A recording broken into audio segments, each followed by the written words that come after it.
Assalamualaikum warahmatullahi wabarakatuh. Saya Rizkiatul Hasanah dengan NIM 234010026 Prodi Farmasi.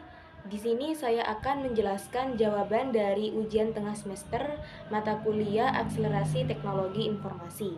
Di sini terdapat 5 soal yang akan saya jawab. Soal pertama, untuk jawaban 1A yaitu dalam kasus ini, pelaku Brian Edgar Nababan dan yang terkait dengan penyebaran binomo di Indonesia dapat menyebarkan beberapa undang-undang di Indonesia. Terdapat 3 undang-undang. Yang pertama, Undang-Undang Nomor 32 Tahun 1997 tentang Perdagangan Berjangka Komoditi. Pasal 1 ayat 10 dan pasal 27, yaitu melarang kegiatan perjudian berjangka komoditi dan investasi bodong dalam bentuk binary option.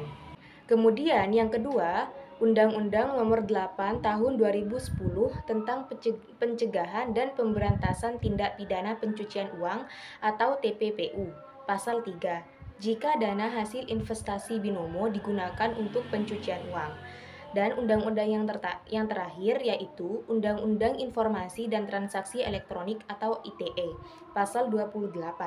Jika ditemukan adanya penipuan atau penyebaran informasi palsu dalam lingkup internet. Kemudian, untuk bentuk hukuman yang ideal untuk pelaku ini akan tergantung pada hasil penyelidikan dan penyidikan, tetapi bisa mencakup hukuman pidana, denda, dan pemulihan aset yang mungkin diperoleh melalui kegiatan ilegal tersebut.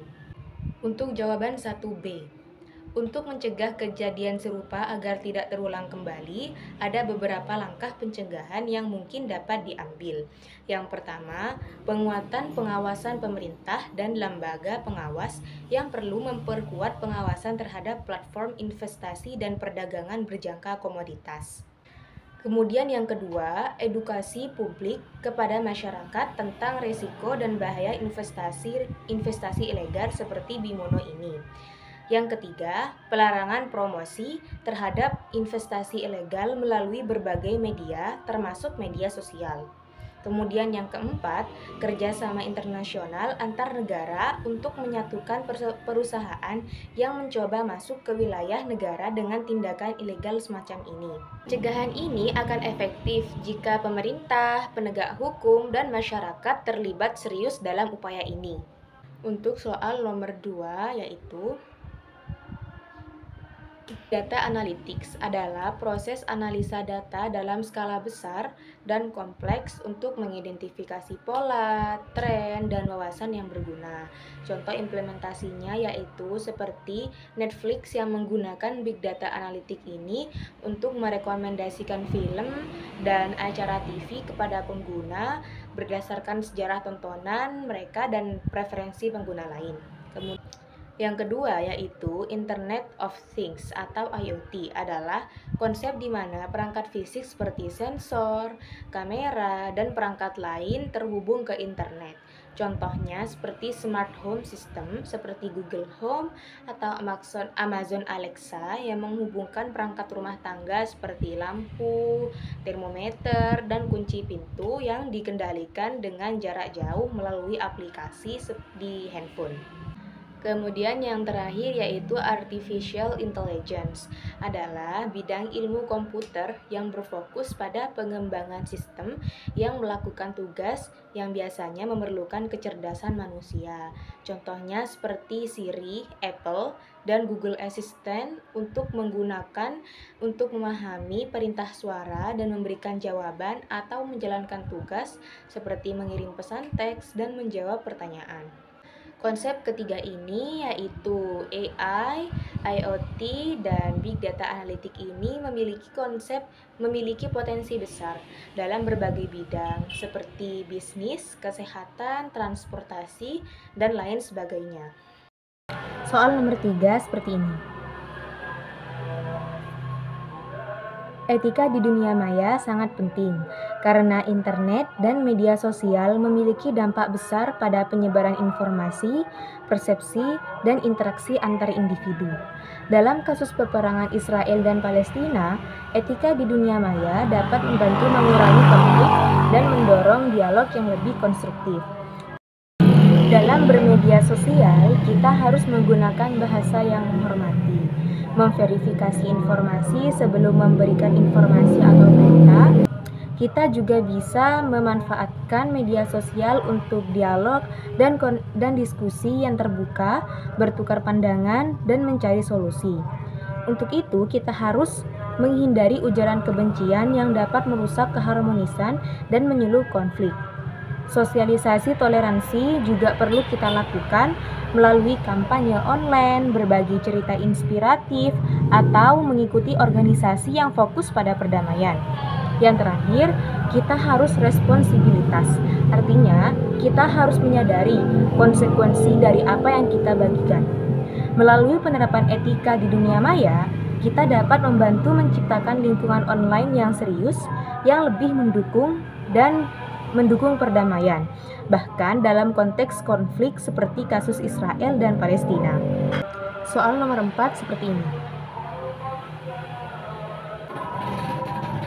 Era industri 4.0 telah membawa perubahan besar dalam bidang pendidikan dan industri.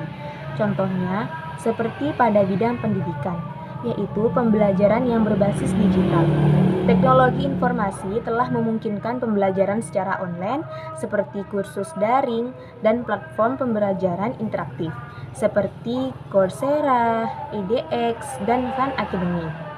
Pada bidang industri, kita bisa menggunakan IoT atau Internet of Things.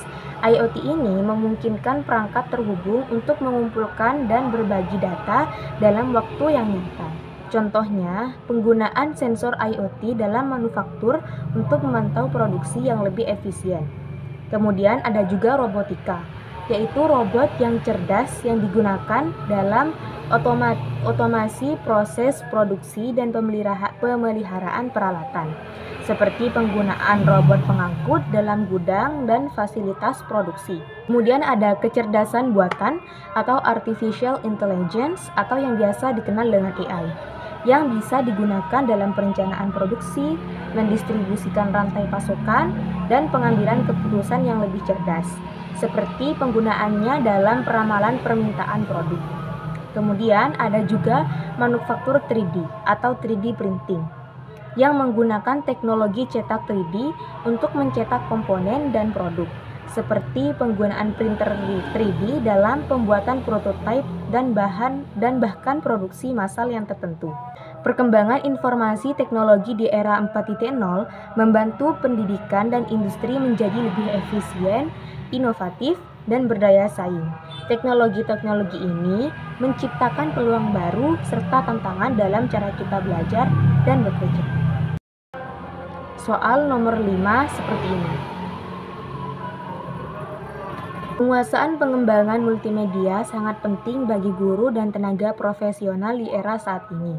Dalam dunia pendidikan, multimedia dapat memperkaya pengalaman belajar siswa, membuat pembelajaran lebih menarik, dan memungkinkan berbagai cara untuk menyampaikan informasi termasuk teks, gambar, audio, video, dan interaktivitas.